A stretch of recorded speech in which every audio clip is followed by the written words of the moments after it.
വേദിയിലും സദസ്സിലും ഇരിക്കുന്ന വിശിഷ്ടാതിഥികളെ, പ്രിയപ്പെട്ടവരെ,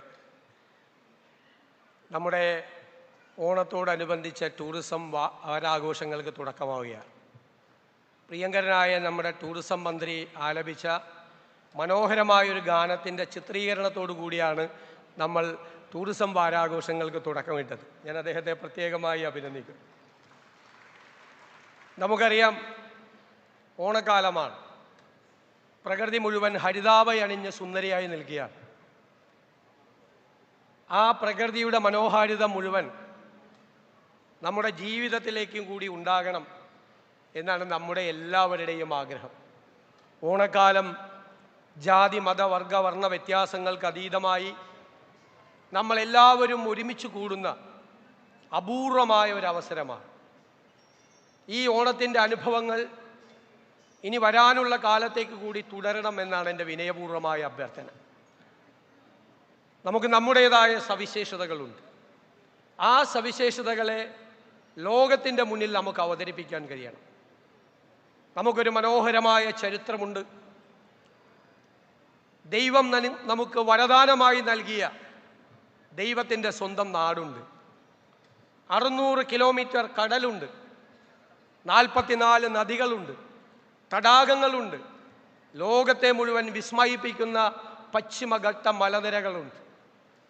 ഈ ചെറിയ സ്ഥലത്ത് ഇത്രയും വൈവിധ്യമുള്ള കാഴ്ചകൾ ലോകത്തൊരിടത്തും ഉണ്ടാകുമെന്ന് ഞാൻ കരുതുന്നില്ല. ലോകത്തിൻ്റെ മുഴുവൻ ടൂറിസം ഡെസ്റ്റിനേഷനാക്കി നമുക്ക് ഈ കേരളത്തെ മാറ്റണം. അതാണ് ഈ സർക്കാരിൻ്റെ ലക്ഷ്യം. അതിനായി എന്തെല്ലാം ചെയ്യാൻ കഴിയുമോ അതിനെല്ലാം ഈ സർക്കാർ ഈ വർഷം തന്നെ തുടക്കമിടും എന്ന് ഞാൻ ആദ്യമേ നിങ്ങൾക്ക് ഉറപ്പ് നൽകുകയാണ്.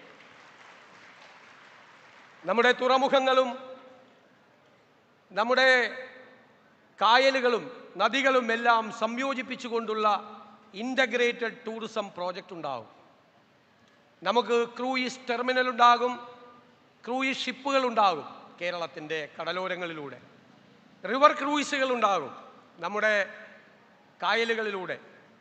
നമുക്ക് എല്ലാ സ്ഥലത്തും പെട്ടെന്ന് എത്താൻ കഴിയാവുന്ന റോഡ് ആക്സിസും റെയിൽ കണക്ടിവിറ്റിയും നമ്മൾ വർദ്ധിപ്പിക്കും. നമ്മുടെ ആഗ്രഹം, ഒരു ടൂറിസ്റ്റ് കേരളത്തിൽ വന്നാൽ മിനിമം 3 ദിവസം മുതൽ ഒരാഴ്ച വരെ ഈ കേരളത്തിലെ വൈവിധ്യമായ കാഴ്ചകൾ കാണണമെന്ന്. നമ്മുടെ വരുമാനം നമുക്ക് വർദ്ധിപ്പിക്കണം. ലോകത്തിൻ്റെ മുന്നിൽ നമ്മുടെ മനോഹരിയായ കേരളത്തെ നമുക്ക് ഷോക്കേസ് ചെയ്യണം. അതാണ് ഈ സർക്കാരിൻ്റെ ലക്ഷ്യം. നിരവധി പദ്ധതികളുമായിട്ടാണ് നമ്മൾ വരുന്നത്. ഒന്ന്, ജനപങ്കാളിത്തത്തോടുകൂടി ടൂറിസം ഡെസ്റ്റിനേഷനുകളെല്ലാം സീറോ വേസ്റ്റാക്കി ക്ലീനാക്കി ലോകത്തിൻ്റെ മുന്നിൽ അവതരിപ്പിക്കണം. 2, നമുക്ക് ബീച്ച് ടൂറിസവും റിവർ ടൂറിസവും നമുക്ക് പ്രൊമോട്ട് ചെയ്യണം. ഫോറസ്റ്റ് ടൂറിസവും. അതിമനോഹരമായ ഒരു ഓഷ്യനേറിയം കേരളത്തിലുണ്ടാവും. നമുക്കൊരു മാരിടൈം ഹിസ്റ്ററി ഉണ്ട്. പോർച്ചുഗീസുകാർ വന്ന, ഡച്ചുകാർ വന്ന, ബ്രിട്ടീഷുകാർ വന്ന ലോകത്തിൻ്റെ മുന്നിൽ അവതരിപ്പിക്കാൻ കഴിയുന്ന ഒരു മാരിടൈം ഹിസ്റ്ററി, അത് മുഴുവൻ എക്സിബിറ്റ് ചെയ്യാൻ കഴിയുന്ന അന്താരാഷ്ട്ര നിലവാരമുള്ള ഒരു ഇൻ്റർനാഷണൽ മാരിടൈം മ്യൂസിയം കേരളത്തിലുണ്ടാവും. എൻ്റെ പ്രിയ സുഹൃത്ത് ശ്രീ കുഞ്ചാക്കോ ബോബൻ വേദിയിലിരിക്കുന്നു. മറ്റ് സംസ്ഥാനങ്ങളിൽ ഒന്നുമില്ലാത്ത ഒരു ഫിലിം സിറ്റി നമ്മുടെ കേരളത്തിലുണ്ടാവും. നമ്മുടെ എല്ലാ അഭിമാനമായ മലയാളത്തിൻ്റെ പ്രിയപ്പെട്ട MT വാസുദേവനാഥ് സാറിൻ്റെ ഓർമ്മയ്ക്കായി അദ്ദേഹത്തിൻ്റെ പേരിലുള്ള ഒരു കൾച്ചറൽ പാർക്ക് അന്താരാഷ്ട്ര നിലവാരത്തിലുള്ളത് ഉണ്ടാകും കേരളത്തിൽ. ഈ തലസ്ഥാന നഗരിയെ ശ്രദ്ധേയമാക്കി മാറ്റാൻ കഴിയുന്ന വിപുലമായൊരു പദ്ധതിക്ക് നമ്മുടെ പ്രിയങ്കരനായ MP ശ്രീ ശശി തരൂരിൻ്റെയും നമ്മുടെ തിരുവനന്തപുരത്ത് നിന്നുള്ള മന്ത്രിമാരായ ശ്രീ K മുരളീധരൻ്റെയും ശ്രീ CP ജോണിൻ്റെയും എല്ലാം പങ്കാളിത്തത്തോടു കൂടി, MLA-മാരുടെ എല്ലാവരുടെയും പങ്കാളിത്തത്തോടു കൂടി തിരുവനന്തപുരത്തും ഒരു പ്രധാനപ്പെട്ട പദ്ധതി, അത് സസ്പെൻസിൽ കിടക്കട്ടെ, ഒരു പ്രധാനപ്പെട്ട പദ്ധതി സമീപകാലത്ത് ഞങ്ങൾ പ്രഖ്യാപിക്കും. ഞാൻ ദീർഘമായി ഒന്നും കടന്നു പോകുന്നില്ല.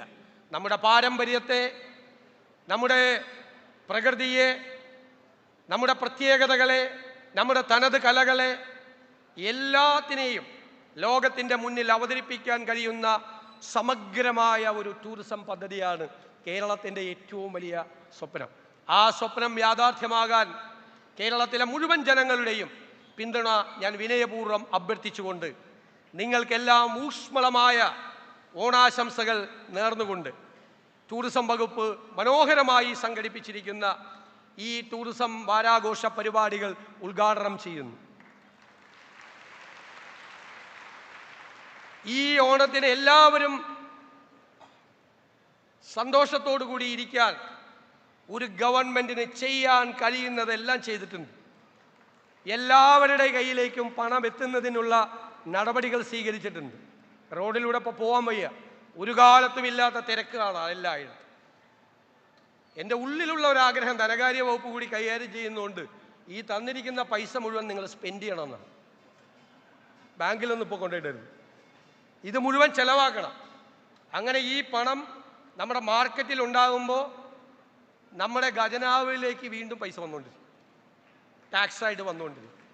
അതൊരു 5-6 റൗണ്ട് കേരളത്തിൽ ഈ പൈസ ഇപ്പോൾ മുടക്കിയിരിക്കുന്ന പൈസ 5-6 റൗണ്ട് കറങ്ങുമ്പോൾ മണി ഇൻ സർക്കുലേഷനാണ്. അത് തിരിച്ച് വീണ്ടും ഖജനാവിലേക്ക് വരുമ്പോൾ ഇതിലും കൂടുതൽ പൈസ നിങ്ങൾക്ക് എല്ലാവർക്കും തരാനാകണം എന്നാണ് നമ്മുടെ ആഗ്രഹം. അപ്പോൾ എല്ലാവരും നന്നായി ചെലവാക്കുക, എല്ലാവരും ഒരുമിച്ച് കൂടി ഓണം ആഘോഷിക്കട്ടെ. എല്ലാ ആശംസകളും നേർന്നുകൊണ്ട് വാക്കുകൾ ചുരുക്കുന്നു. ബഹുമാനപ്പെട്ട മുഖ്യമന്ത്രിക്ക് നന്ദി.